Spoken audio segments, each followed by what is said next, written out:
sinasabing God. Mahal niya si Lord. Hindi siya nag-aalala kung anong mangyari. Basta sabihin sa kanya, magbuntis siya dahil galing kay God. Yes, agad si Mary, di po ba? May it be done.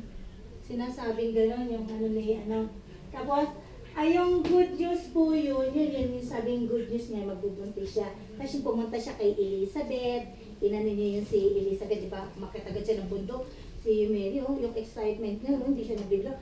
Makitagad siya ng bundok, punta siya kay Elizabeth para ibalita yung Nung nakita siya ni Elizabeth, di ba, anong inano ni Elizabeth?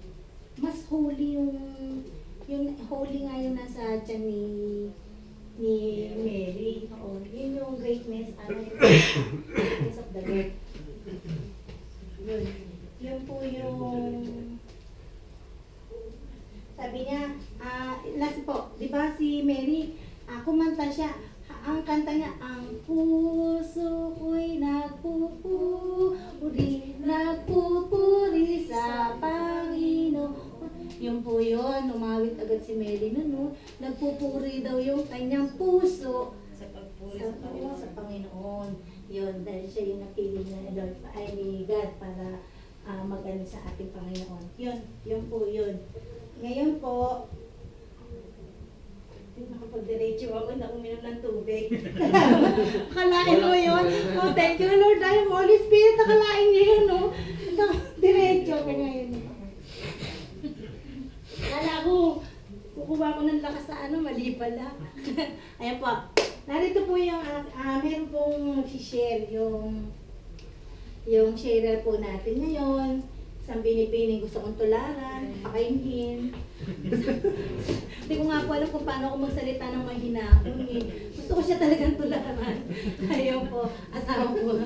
Siya po yung loving wife ng ating area head. Yan.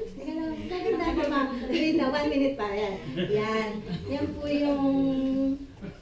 Yan. Yan nga po yung talagang gusto kong kayahin kung paano magsalita. Hindi. Ewan ko ba? Yung po yan, si Miss Diane Faller. Thank you, Ate Joyce, for that very powerful talk. Good afternoon po, my brothers and sisters. Hello, sister. Hello. Good afternoon. My name is Diane Faller. I am from Cebu City, and I came here in Japan 4 years ago. So my husband is working here in Tokyo. So after we got married in Cebu, so I joined him here in Japan. So napakaganda po yung yung talk. This talk is the Christian ideal, loving God. So this is very very striking and powerful to me. So as what Ate Joyce mentioned earlier in her talk, I was really struck by this statement that to love God with all your heart, with all your mind and soul, and with all your strength. So when I joined also the Christian Life program, like you also, my brothers and sisters, I realized and learned that in order for me to show my love to God, I have to be committed to Him, and I make it sure that He will always be my #1 priority in my life. So keeping and obeying His commandments. So with all those talks in the Christian Life program and all the teachings here in Couples for Christ, I was able to develop a deeper relationship with our Lord and Mother Mary.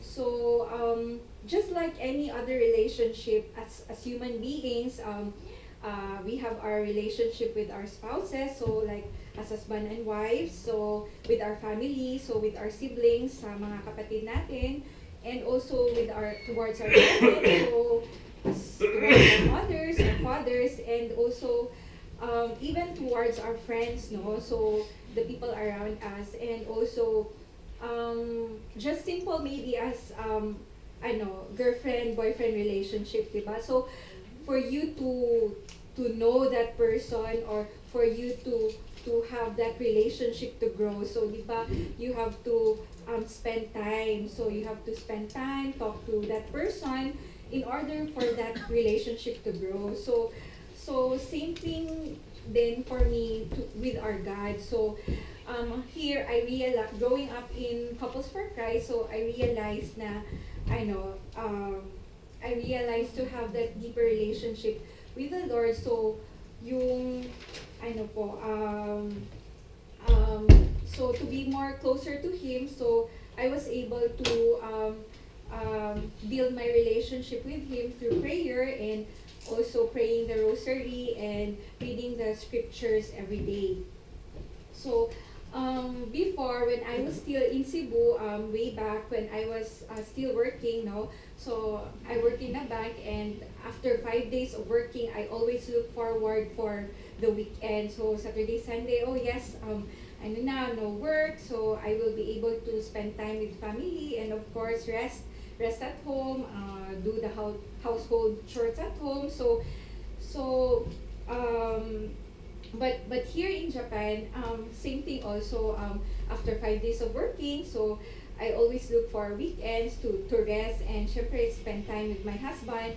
But on the other hand, also I look forward for the weekends to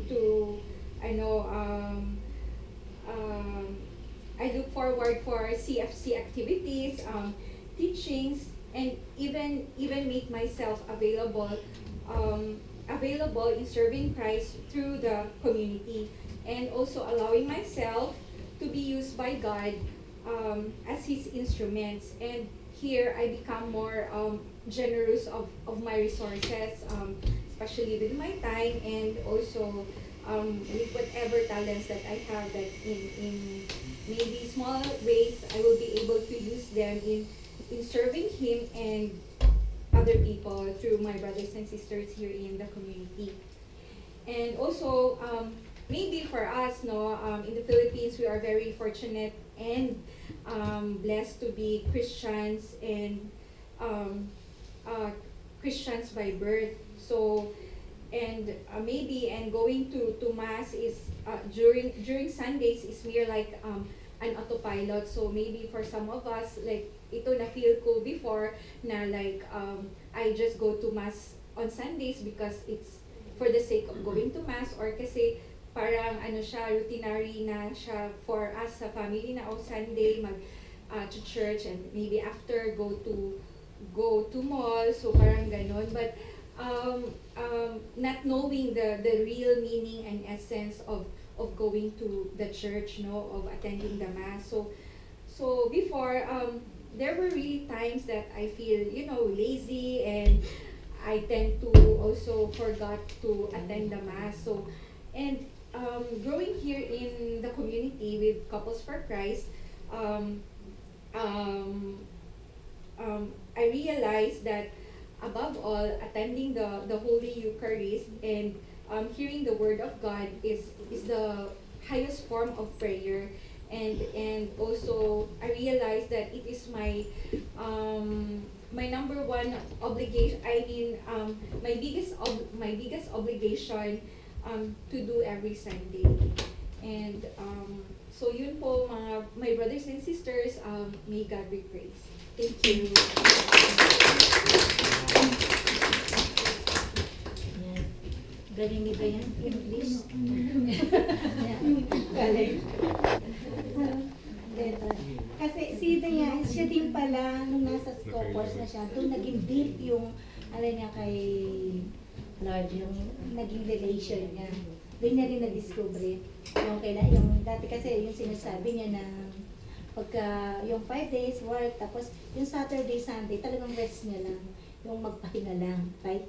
Hindi yung, wala yung sa kanya schedule yata yung magsisimba, Pero ngayon, nasa couples na siya, kaya nakasama niya pa yung si husband na very deep yung faith kay Lord. Kaya talagang ang Sunday niya, nandun nakakommit din siya kay Lord na yung Sunday. Yung ginagawa natin, committed tayo yung commitment na natin yun yung pagsisimba natin every Sunday, yun, doon din pumapasok yung, nagbibigay na din tayo ng time, yung time natin, nagbibigay din natin, dahil nag-ano tayo yung Sunday, nakabigay talaga sa kanya. Yun po yung loving God, sana naman po yung loving God, hindi yung, kasi alam natin yung pakiramdam, ay mahal ko si Lord. Sana po yung sa naging talk ngayon, yun sa part, naunawaan niyo po yung process nung, yung loving God po talaga, yung tamang pagmamahal sa ating Panginoon. Then, ang conclusion po doon, bali, yung conclusion po sa loving God, nasa po to. Ayun. Loving God is not above and impractical as you might think, rather it involves specific practical action, decision, and commitments.